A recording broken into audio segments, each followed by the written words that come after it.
He built empires without blinking, until 1 second of distraction, and a stranger saved his daughter. That moment shattered everything he thought he knew about control, love, and what really matters. James Carter didn't believe in slowing down.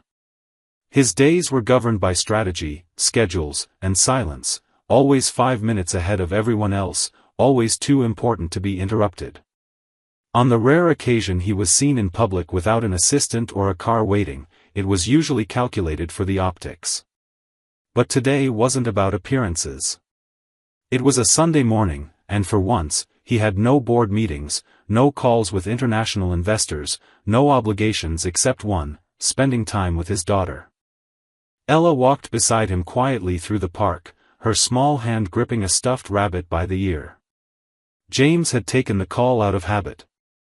One of his division heads was panicking about a deal. Ella didn't interrupt. She never did. She simply wandered toward the patch of grass near the path where she'd seen squirrels earlier. James didn't even look up as she drifted further away. He was deep in numbers, in predictions, in language that had nothing to do with the world around him. Then he heard a scream. It was short, sharp, high-pitched, and it stopped his heart cold.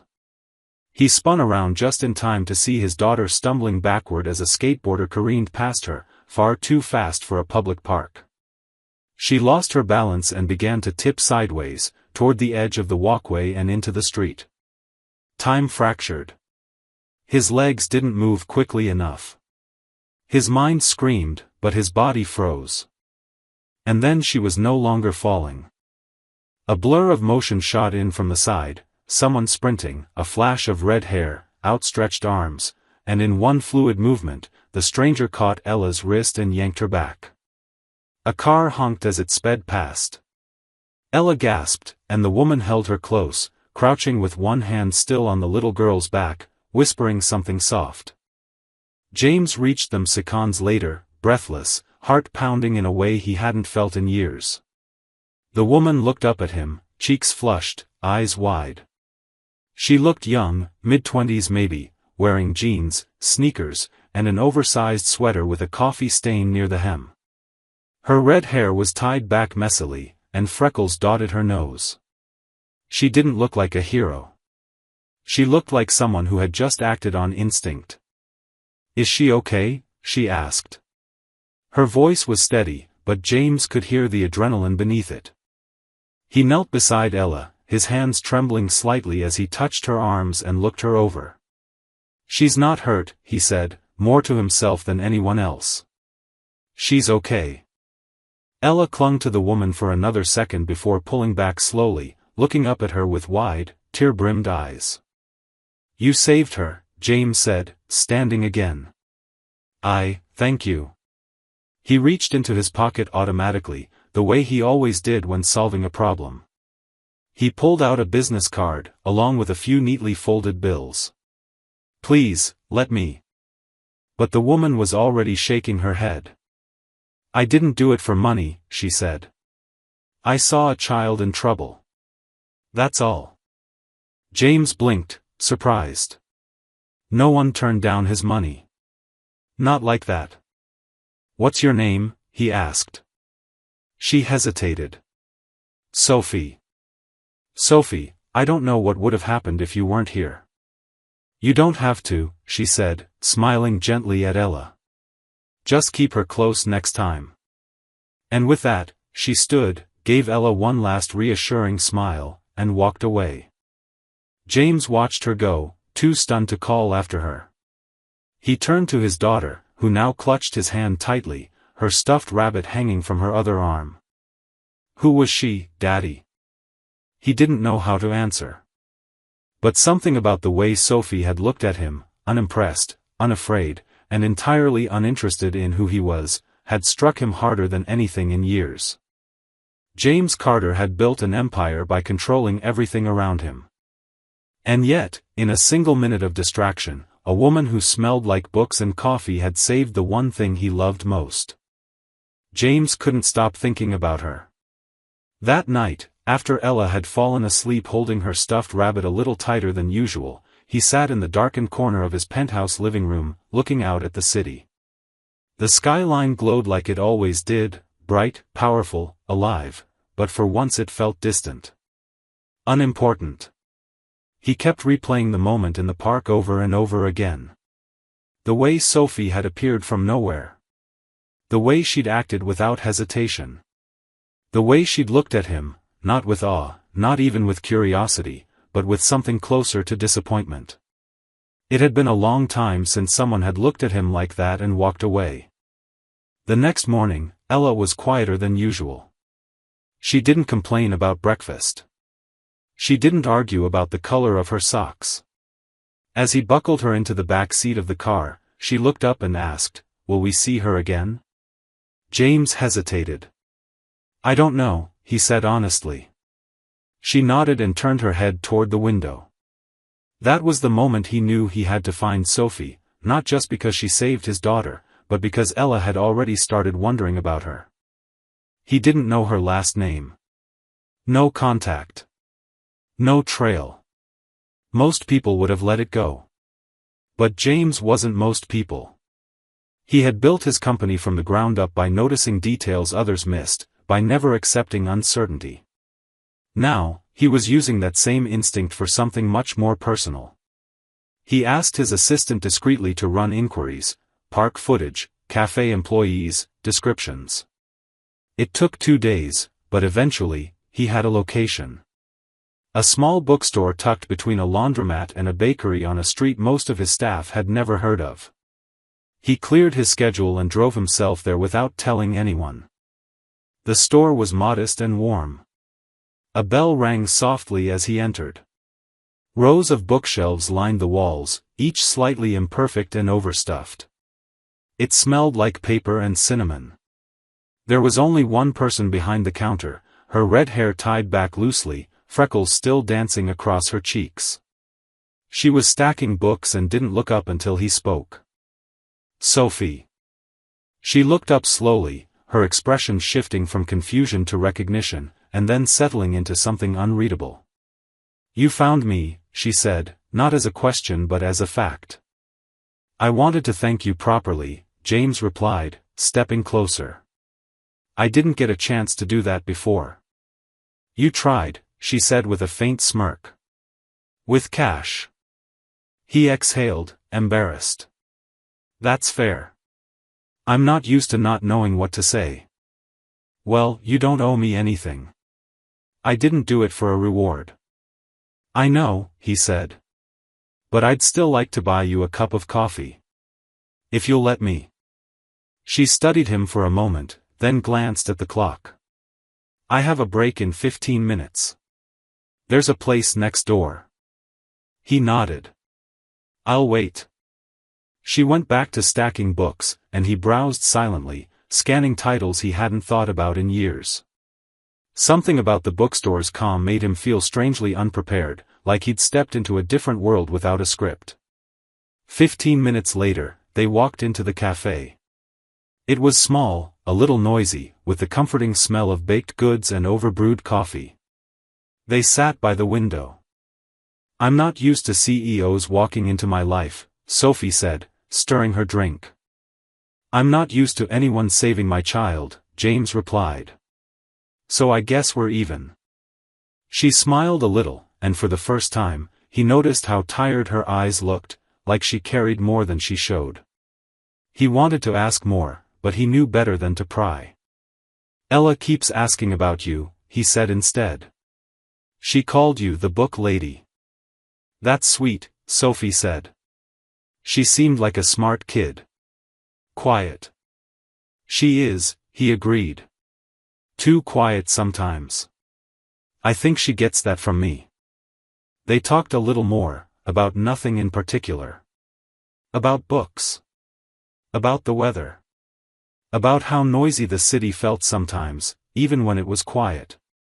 When the coffee was gone, he stood and offered his hand. "Thank you again," he said. Sophie shook it. "You're welcome." "And James?" He turned back. "Keep her closer next time." He nodded, and for the first time in a long while, he walked away feeling like someone had just told him something that mattered. James found himself walking into that little bookstore more often than he expected, and each time he told himself it was just to thank Sophie again, just to make sure she was okay, just to maybe pick out a book for Ella. But deep down, he knew that none of those reasons were really true. There was something about the space, about Sophie's quiet presence behind the counter, about the way the place smelled like old paper and purpose, that slowed him down in a way he didn't know he needed. He had lived most of his adult life on schedules, meetings, performance reviews, and private jet itineraries, yet now he was rearranging his afternoons just to be in a room where nothing urgent ever happened. Sophie didn't make it easy for him. She was polite, but she didn't flatter. She didn't ask about his company or his title. She rarely even used his name unless she had to. She asked questions like, "What kind of books did you like as a kid?" and "Do you ever actually read anything that isn't a contract?" He found himself admitting things to her he didn't expect to say out loud. That he used to love stories about pirates and that he hadn't read a novel in 10 years. That sometimes he forgot how to sleep without a screen glowing in front of him. That he couldn't remember the last time someone spoke to him without wanting something in return. Sophie never judged him for those answers. She just listened and offered him books he wouldn't have chosen for himself. Ella noticed the change before he did. One morning she asked if they could stop by the book ladies' shop after school. When he asked why, she simply said, "Because she makes me feel calm." James looked at his daughter, this little girl who had carried so much silence since her mother's death, and realized that Sophie had reached her in a way he hadn't. That stung a little, but it also filled him with something close to relief. That afternoon, they went together. Ella sat on the floor near the children's section while Sophie brought her a stack of books, kneeling beside her and asking questions about which pictures she liked, what kind of stories she dreamed about. James stood back and watched them, something tugging quietly at his chest. It wasn't just admiration. It was recognition, of care, of patience, of warmth he hadn't realized he missed. When they left, Ella clutched a book about a girl who built secret cities out of cardboard. In the car, she said, "I think Sophie is like that girl. She makes small places feel big inside." James didn't answer right away. He just looked at her in the rearview mirror, then nodded slowly. The next time he saw Sophie, he brought her coffee without asking. She blinked at him, amused. "You don't seem like the kind of man who waits in line," she said, taking the cup. "Maybe I'm trying something new," he replied. They sat in the quiet store that afternoon, neither of them in a rush. He told her about a deal he was supposed to fly to Hong Kong for but had postponed. She asked him why. He paused, then said, "Because lately, I've started realizing the things I never made time for before might have been the only things worth staying still for." She didn't smile. She just said, "That's a hard lesson to learn." "Yeah," he agreed. "But I'm still learning." Before he left, Sophie looked at him and said something that lingered with him for days. "You don't have to become a different person, James. You just have to let the quiet catch up to you sometimes." He didn't say anything in response, but as he walked out of the shop into the noise of the street, he realized she was the only person in his life who'd ever said something that made him want to stop moving. And for once, he didn't want to outrun it. James didn't expect the shift in his life to be so subtle. It wasn't that he suddenly stopped being a CEO or that he let his empire fall to the side, but something about his pace had undeniably changed. His team noticed first. Meetings started at 10 instead of 8. He no longer stayed late into the night reviewing reports. His assistant began blocking out parts of his calendar that were labeled vaguely as personal. No one questioned it, at least not out loud, but there was a growing curiosity in the way people glanced at him, as if trying to decipher what had created this version of James Carter who now sometimes smiled without reason. It had been 2 weeks since the afternoon in the cafe, and James found himself drifting toward the bookstore every few days. It became a habit, one that made no business sense, no strategic impact. But he kept going.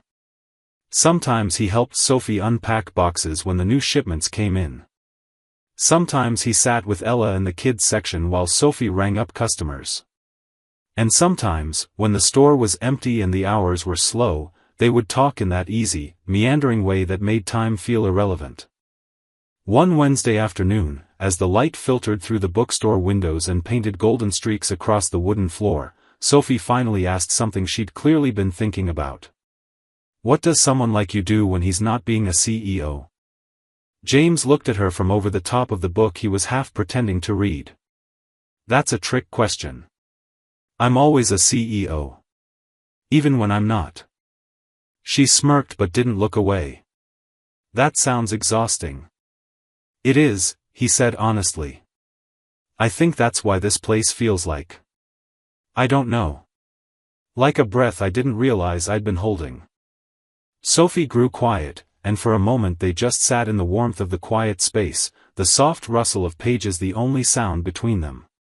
Then she asked, "What was your wife like?" James wasn't sure how to answer. It wasn't that he didn't think of her, he did, often, but he wasn't used to sharing her with anyone. "She was kind," he said after a pause. "Patient. She loved the sound of the ocean but hated the sand.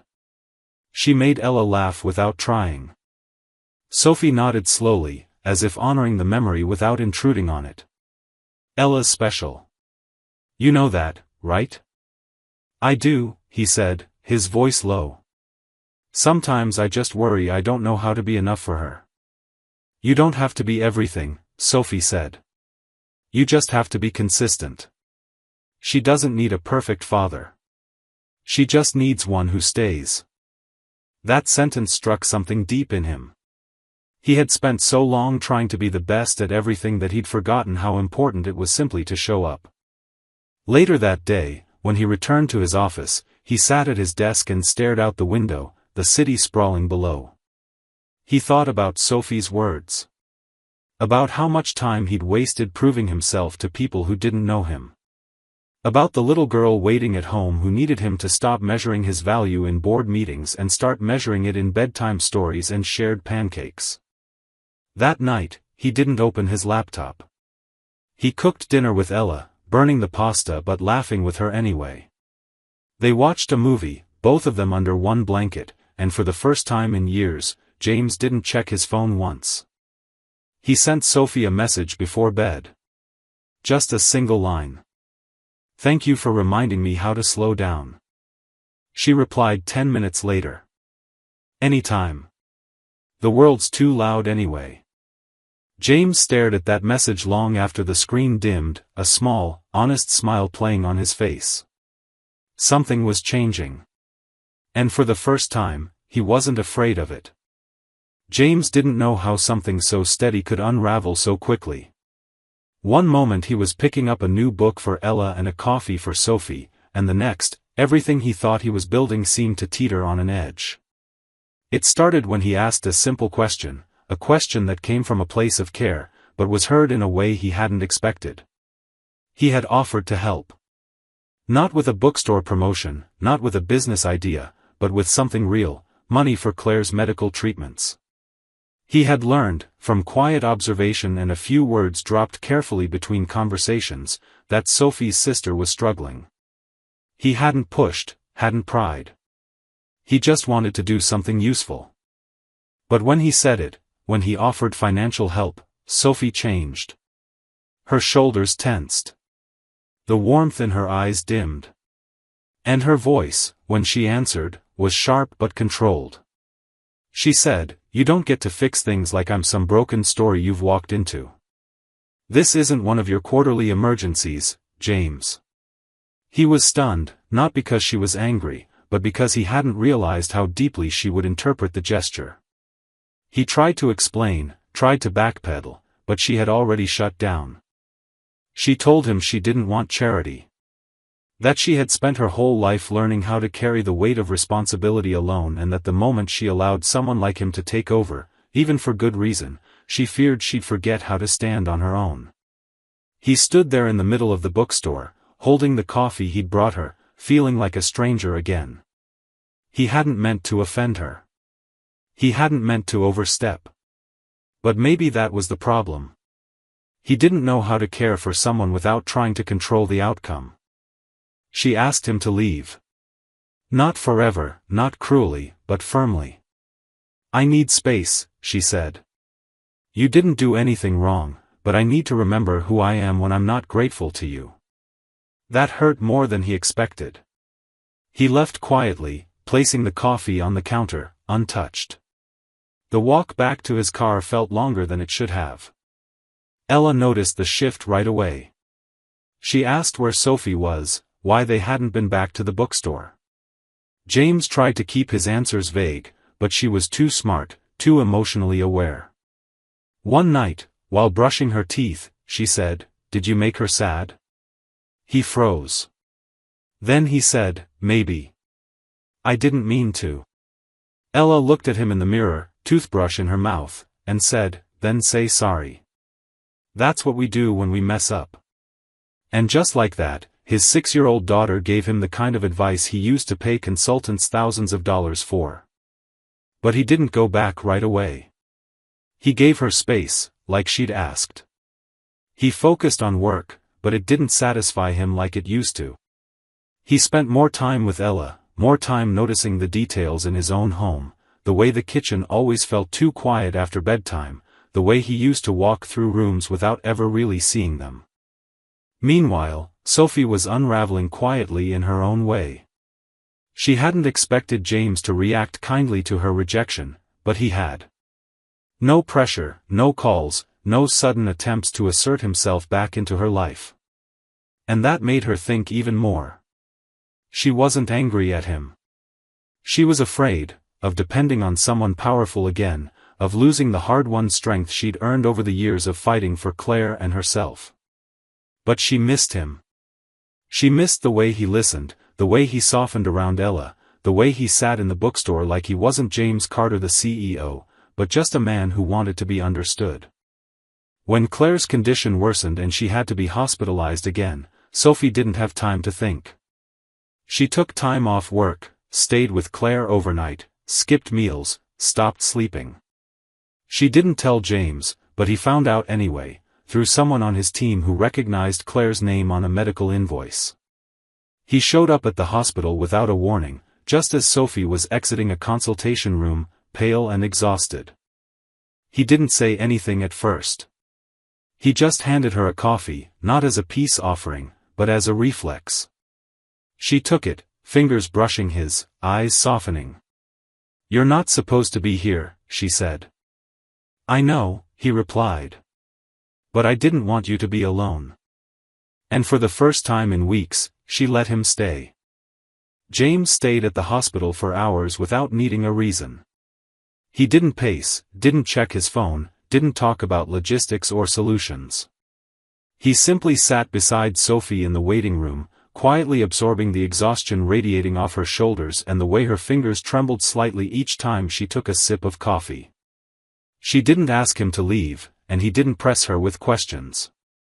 There was something sacred in that silence, a kind of understanding that didn't require explanations or apologies. When Claire was stable enough to receive visitors, Sophie walked into the room first, and James waited outside. He watched through the small window in the door as she brushed back her sister's hair and whispered something close to her ear. Her strength was quiet but absolute, and it made James feel both awe and guilt at once. Later, Sophie returned to the waiting area and collapsed into the chair beside him with a soft sigh. She looked over at him with tired eyes but didn't speak right away. Finally, she said, "You didn't have to come." "I know," he answered, "but I wanted to." "Why?" she asked, not like she was testing him, but like she truly didn't understand the answer. James thought about it. He thought about all the times in his life when he had chosen to stay in boardrooms instead of beside people. He thought about the moment Ella had asked him if he had made Sophie sad. He thought about the weeks they had spent talking, the way her voice had begun to feel like a place he could rest. "Because you matter," he said quietly. "Because I've spent most of my life showing up for things that don't, and I don't want to keep doing that." Sophie blinked, and something in her face shifted, like a wall that had been quietly holding itself up began to lower, just enough to let something through. "I'm not used to people staying," she admitted. "Then let me be the first," James replied. Over the next few days, James came back to the hospital without asking for permission. He brought clean clothes, takeout that didn't come from a vending machine, and a portable charger Sophie had forgotten she needed. He played cards with Claire when she was alert enough to sit up, listening to her dry sarcasm and fierce independence, and he never once tried to fix anything. That was what Sophie noticed most. He didn't come in as a rescuer or a savior. He came as someone who finally knew how to stand still and be useful. Ella visited once, sitting beside Claire and reading aloud from a book Sophie had recommended. The room was too small for all the emotion it held, but it was full of life. When Claire fell asleep again, Sophie stepped into the hallway with James and leaned against the wall. "I think she likes you," she said softly. James smiled. "She's terrifying." Sophie laughed for the first time in days, and it cracked the heaviness between them like sunlight cutting through morning fog.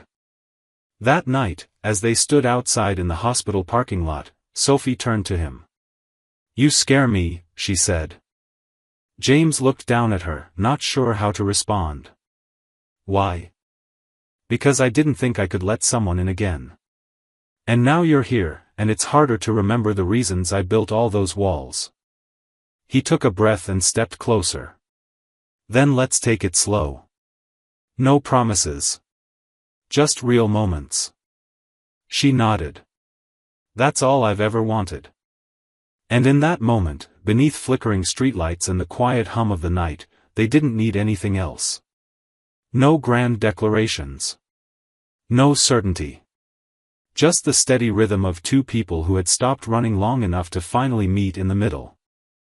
Sophie returned home from the hospital a few days later with James by her side and Claire already showing signs of recovery. There was a new kind of quiet between them now, not filled with awkwardness or distance, but with comfort, as if they'd learned something about each other in those sleepless hours under fluorescent lights that words could never quite capture. James didn't leave when they arrived at the small apartment. He stayed, helped carry Claire's things inside, tidied the kitchen without being asked, and even offered to fix the leaky faucet Sophie had been ignoring for weeks. She let him. She didn't try to stop him, and that in itself felt like progress. He started showing up more often, but never in the way that felt overbearing. He wasn't there to take control. He brought Ella sometimes, who now ran to Sophie without hesitation, pulling her by the hand into the children's section of the bookstore like they'd been best friends for years. Sophie would kneel beside her, helping her pick out books, while James stood off to the side watching them both with something new in his expression, a softness that hadn't been there before. Not the softness of someone who was losing power, but the softness of someone learning what it meant to truly give it away. They began spending evenings together. Sometimes at Sophie's apartment, where James helped cook even though he burned half the meal. Sometimes at James's penthouse, where Sophie laughed at how spotless everything was and insisted on opening the windows because the silence made her uneasy. They talked about their pasts, cautiously, carefully. James told her about the years after his wife died, how he buried himself in work so deeply he forgot how to be a father. Sophie told him about how she had to grow up too fast, how caring for Claire had shaped her into someone she didn't always recognize but could never resent. One night, after Ella had fallen asleep on the couch with a half-read book still open in her lap, James turned to Sophie and asked, "Do you ever think about what comes next?" She didn't answer right away. She tucked a strand of hair behind her ear, looked at him for a long moment, then said, "I used to be afraid to plan that far ahead. When everything feels like it could fall apart, hope starts to feel dangerous." He nodded slowly, understanding more than she expected. "But what if it doesn't fall apart this time?" Sophie smiled, a small, quiet smile, the kind that carried the weight of 1,000 cautious dreams. "Then maybe we build something. Together. Carefully. Day by day." And so they did. They didn't rush. There were no grand declarations, no dramatic changes. Just slow, intentional movement toward each other. James introduced Sophie and Claire to his inner circle, not as employees or causes, but as people he cared about. The reactions were mixed, but he didn't waver. He began reshaping parts of his company to reflect the values he'd discovered through Sophie: integrity, community, balance. People whispered about how much he'd changed. He didn't care. Sophie didn't stop working. She didn't need rescuing. But she let him carry the weight sometimes, and in turn, she helped him carry his. Ella flourished between them, no longer defined by quietness but by curiosity, humor, and confidence that came from knowing she was deeply loved by not just a father, but a woman who treated her like her own. It wasn't perfect. There were moments of doubt, misunderstandings, and hesitation. But there was also laughter around dinner tables, bedtime stories read by both of them, hands held not because they had to be, but because they chose to be. By the end of that month, James didn't feel like he had a second life anymore. He had one life, richer, messier, and infinitely more real than the one he had built in boardrooms and stock charts. And with each passing day, he grew more certain that the best decision he ever made was looking away just long enough to see what he had almost missed. It was a Sunday morning in early spring when James finally realized what home truly felt like.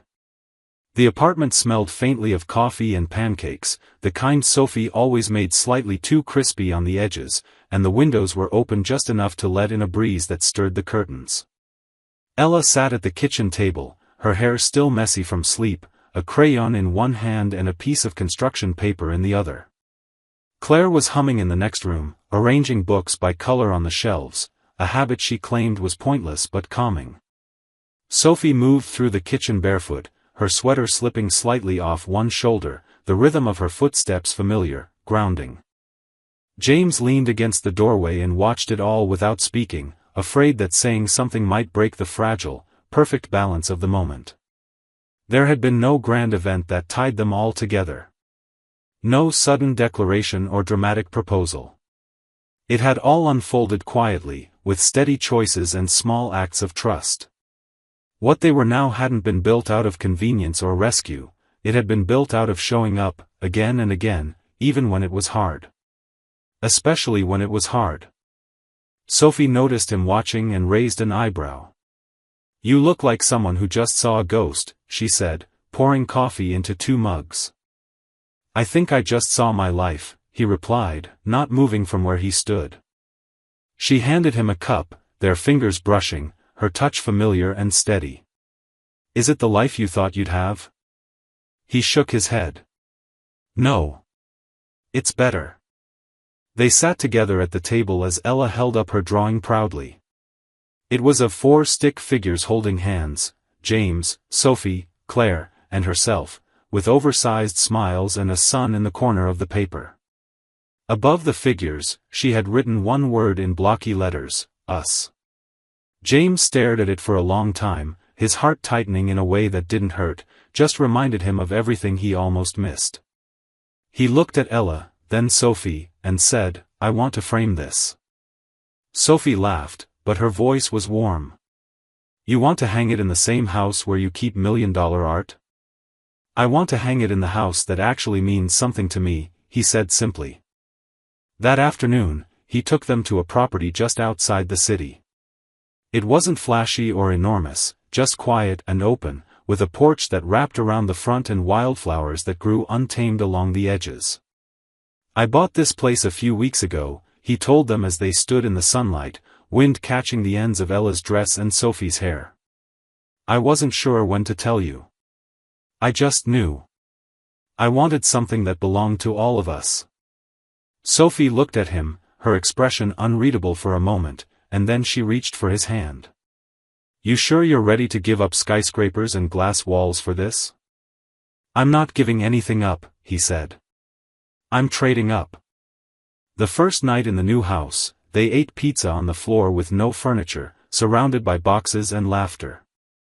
Claire argued over which room had the best view. Ella claimed a window seat as her reading corner. James and Sophie sat beside each other in the middle of it all, not needing to speak, not needing to plan. Later, as the stars began to scatter across the sky, Ella curled up beside them and whispered, "I'm glad you weren't looking at your phone that day, Daddy." James kissed the top of her head and held her close. "Me too," he said. Because in that single moment he had looked away, his entire life had found its way back to him. Not in boardrooms or headlines or numbers, but in love, in second chances, and in the quiet, steady rhythm of a family that had found each other by pure, imperfect, beautiful chance.